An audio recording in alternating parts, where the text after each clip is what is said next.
Si la garde à vue, elle n'était pas nécessaire. Bon, vous savez, ça me fait penser à quelque chose. Je vais en parler plusieurs fois, mais ça me fait penser aux juges de l'Ancien Régime. Vous savez, quand on pensait que quelqu'un pouvait être coupable, on le soumettait à la question, on le torturait, puis évidemment, il avouait. Bon, aujourd'hui, on n'a plus ces moyens, mais on a des moyens de pression psychologique très forts. Mais on les exerce tous les jours, ces moyens de pression psychologique. Et c'est rassurant.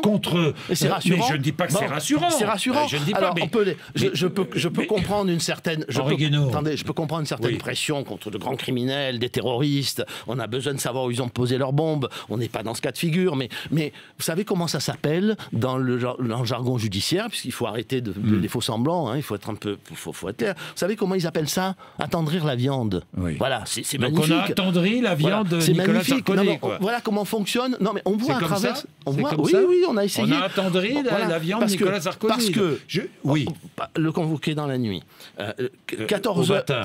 Non, mais on l'a appelé avant. 14 heures de garde à vue. Qu'il ait entendu. La garde à vue, l'envoyer devant des policiers, non pas reçus par les juges, qui le reçoivent qu'à 2h du matin. À minuit. Oui, enfin à minuit, mais le lâche à 2h30, 2h30 du matin. Bon, tout ça n'était pas nécessaire. On pouvait le convoquer, on pouvait même convoquer les trois personnalités, en même temps et faire des confrontations. Donc, il y a une volonté d'abaisser et d'humilier. Attendez, je finis. Très vite, parce que je voudrais parler de la responsabilité des magistrats, mais je voudrais vous parler aussi de la responsabilité des politiques. Vous allez comprendre pourquoi. La responsabilité des politiques, elle est immense dans notre société. Mais le tous pourri n'est pas une solution. L'amalgame n'est pas une solution. Parce que s'il n'y a plus de politique, il n'y aura plus de démocratie. Voilà. Et donc, quand on fait ça, quand on abaisse, qu'on humilie le pouvoir politique, eh bien, on n'aura pas service à la République et à la démocratie. Il faut le faire avec un grand sens des responsabilités. C'est tout ce que je demande. Et quand vous abaissez le pouvoir judiciaire, c'est une responsabilité aussi, vous, responsable politique. Pardon, mais si je reprends les propos tenus par l'UMP, et pas par vous, mais par des responsables de l'UMP, concernant l'une des deux juges, Claire Thépaut, on a dit... Vous avez dit, pas vous, mais dans votre parti, elle a dirigé le syndicat de la magistrature. C'est faux. Elle a publié une tribune anti-sarkozyste dans Mediapart. C'est faux. Elle a appelé à voter contre Nicolas Sarkozy. C'est faux. Ben oui. Oui, très bien.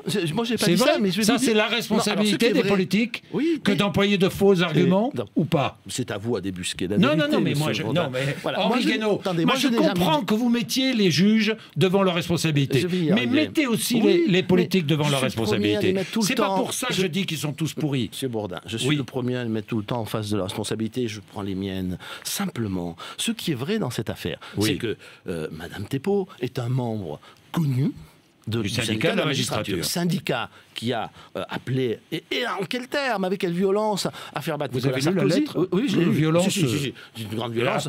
Quand on s'adresse à faire battre, à ne pas voter pour Nicolas Sarkozy. Non, mais avec une grande violence. Moi, j'ai lu le texte avec une grande violence. Bon, elle fait partie de ce syndicat.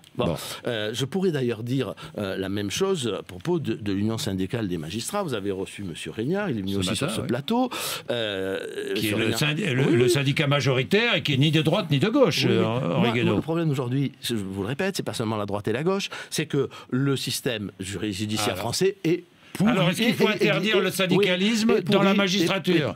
Est-ce que vous demandez l'interdiction du syndicat? Je vous pose la question, répondez-moi là. Avant, il y a une chose qui est très importante, et c'est ce que dit la Cour européenne des droits de l'homme, c'est que non seulement l'impartialité doit être respectée, mais l'apparence de l'impartialité doit être respectée. Alors, je vous donne mon cas personnel. J'étais sur le mur des cons. Syndicat de la magistrature. Mais Christophe Régnard aussi, hein, de l'USM. Pareil. Il y a peut-être que certains y figurent à juste titre, d'autres moins. Pardon de cette boutade. Lui, il figurait à juste titre. Je ne sais pas. Vous pouvez... si, c'est ce que vous pensez. Dites-le.